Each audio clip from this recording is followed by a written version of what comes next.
think it's addicting. When I started, it used to hurt a lot. You know, you'll get used to it probably, you know, about 6 months probably into it. If you can get past that, the initial pain and harden your hands, then it becomes a very special game. So this is like the perfect ball to play with.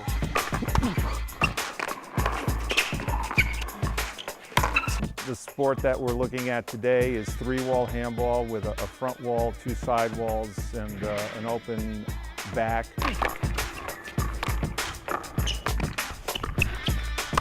Serve the ball, the other player hits it, and you score points when you serve. There's 2 games to 21, and if you each win one, you go to tiebreaker to 11.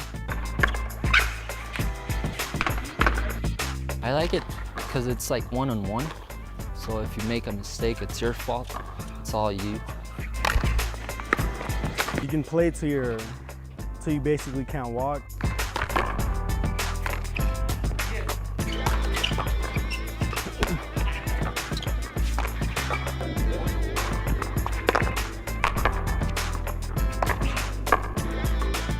Yeah, it's a great game, you know.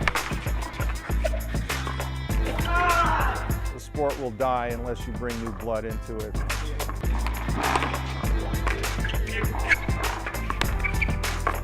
Get some gloves, get a ball, you know, at least get a ball, throw around, start hitting it.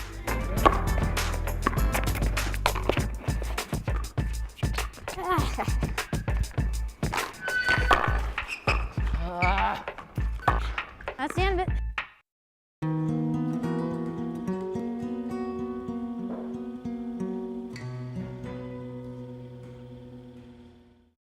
This process is called pulling. It's really easy to get lost in it. As you can see, I love to make a mess. When people start working with clay, they just sort of have this intimate connection, you know? The clay comes in 25-pound bags. Where is that clay going to take me? You know, where am I going to be going? You don't really think about anything. For one moment, it's almost like meditation, you know, but all you're focusing on is the clay. That's the only thing you're focusing on is the clay. Sometimes you can come in here and you might have had a rough week, and then you come in here and everything seems to be so therapeutic, because if you're uptight and hyper when you're doing pottery, things don't work. This is the Lady of Guadalupe in here that I do for my mother. Their interests are all different and they're all doing different things, and so what I want to do is help them find their way on their path. I used to do a lot of snow skiing, and the thing I liked about snow skiing is when you went down the hill, all you could think about was the next thing that you were doing. And this is kind of the same way. It's very much you have to focus on what you're doing, and it kind of gives your mind a rest, and you really have to feel the clay and what it wants to do, and you know, kind of where it wants to go, not where I want it to go. I make extremely large bowls. Take a bowl as a mold, flip it over, flatten at the bottom, pull it around. The clay talks to you, it tells you what it wants to be. You're never in charge. At this point, I'll kind of give it a bit of shape.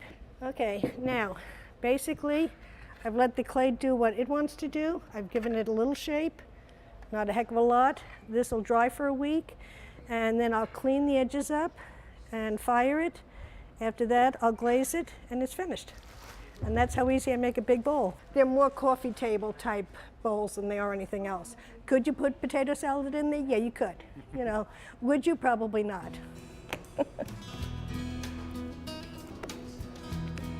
I came in here with an idea, but my ideas kind of evolve and change. Well, that's why I like being in here, because I'm around all these creative people. I didn't have a concept originally putting a bird on here, but now I like the bird that I put on there. And see, the bird changes everything. I was going to do something a little bit more Gothic, but I think I'll probably end up doing something more traditional. Oh, I make everything for myself, basically. to start with, unless I've got something in mind, you know, a special gift for a special occasion for somebody. But otherwise, everything I make is just what I want. And hopefully they'll like it. Yeah. I just hold it up against the pot.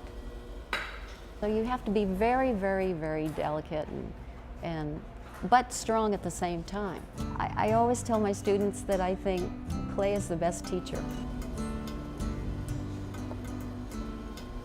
Wedges for shaping. This is for shaping the inside. And putting the finishing touches on. It's almost, I think it's almost finished. Now I'm going to trim the sides with this trimming tool to get some of the weight off.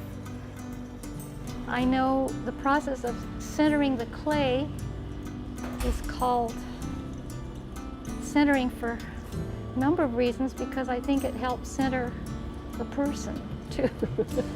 That may sound odd. There's something very restful, perhaps hypnotic about the spinning wheel. There's definitely a spiritual component, and it's fellowship, and it's friendship, and it's so many things.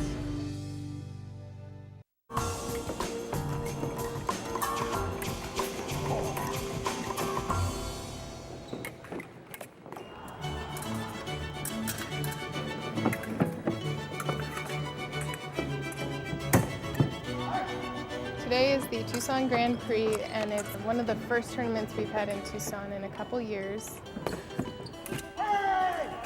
We're very excited because we've been in a smaller location, so now we get to bring in all of our friends from Texas and Phoenix and have them see our new place and also get to use the TCC. My full name is Ian Shovlin. I'm originally from England. I've actually been fencing 27 years. Started when I was about 11. Well, there are three weapons. The weapon that I fence is foil. It's the most popular one, and I'll be biased and say it's the best one, but that's just me. It's great exercise, and at the same time, you make a lot of friends. You get to be very sneaky. It takes a lot to figure out what they're doing and to use what you have. Fencing's beginning to get bigger in the US, mainly because we won a gold medal for the first time at the last Olympics in saber, which is one of the weapons. It's a sport that's maybe not as fun to watch, but it's definitely more fun to do.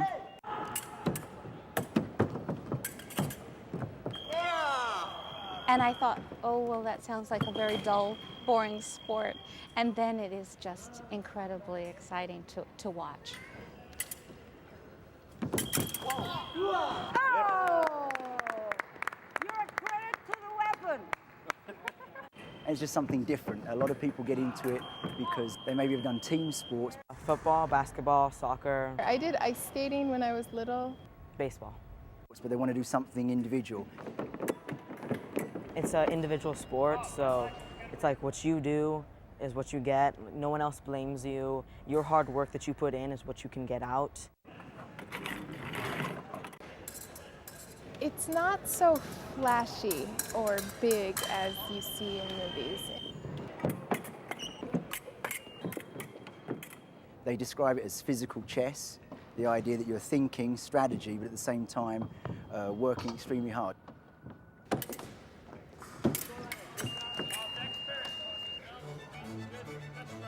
It's just a really nice community of people, and it's very nice to have something you can do for yourself as well as for others. You learn on your own, you share it with someone else, they share with you. It's just a nice exchange. That's what fencing is like. Go, there you go, let's go. Ready, go. Keep talking. Go, go, go, go, go! All right, going over the big one. Well, you may be blonde now, but by the time you get out, it's going to be all brown. All brown. My big fear was that we'd get 75 kids all day, and we've already got 4 times that many. So I'm absolutely thrilled. So anybody that shows up today doesn't have to pay a thing. It's all part of Parks and Recreation service. So thank you for coming out. You're going to get covered in mud. They won't even know who you are. Today is the return of the mud monster.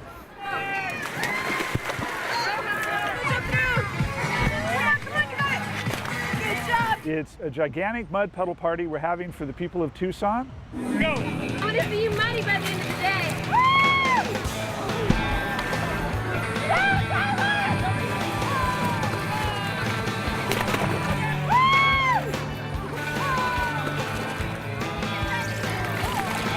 They're held all over the country. Good job! Awesome! Go, go, go! On your tummy,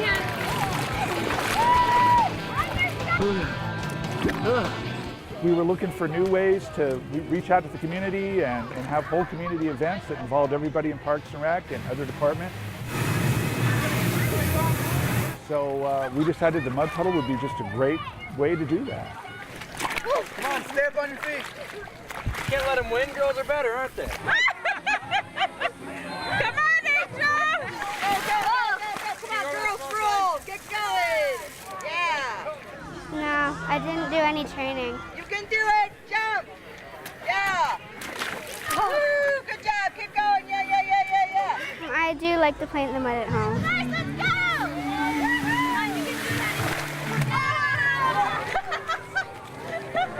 We have mud obstacle courses, a toddler mud pit, and mostly just a whole lot of fun.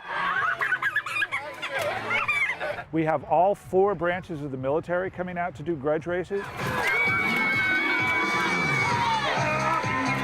That looks like the Air Force for the win! And we're going to be racing policemen versus firemen. Slide, slide! Dive, dive, dive! Fireman won. This is the Muddy Glove, the coveted trophy of the mud run.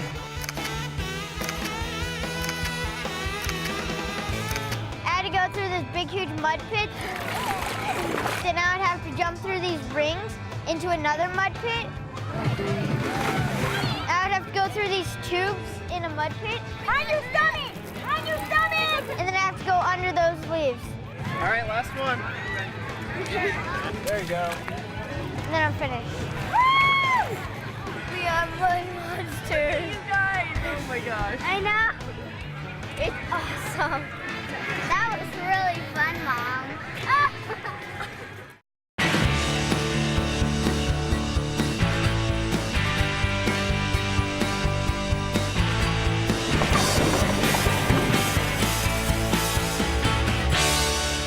We love telling your stories. Thanks, Tucson.